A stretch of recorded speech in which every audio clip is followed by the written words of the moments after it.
yung may mga puso na tumulong. Bakit ito mga nasa gobyerno, ang isip kundi magpupog? Isa lang ang gusto i-parting sa inyo. Ang nakakatuwa, hindi mo kilala si GMA, ang ating spot. Itinibigil na buksan natin to. Hindi ko dapat nakakaupo dito. Convicted to. Dapat malinis ang nandito. Okay naman si GMA sa akin.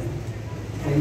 So, huwag na natin i-ask ng mga ganitong bagay, ng maliit na bagay, kasi ang ating gobyerno hindi maasahan sa panahon ngayon. Sa lahat po ng gusto umabot ng tulong sa project ng ating mahal na CFI, open po kami, pero hanggat maaari hindi po kami tumatanggap.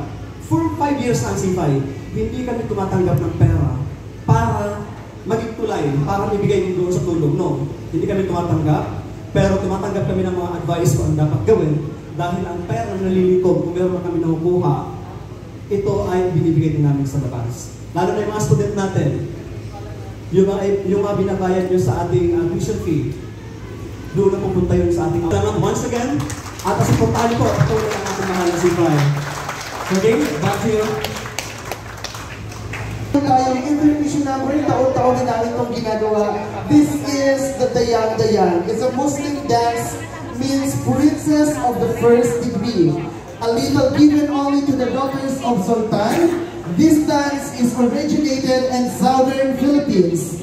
This dance is variation of hand and hip movements that showcase the grace of a princess.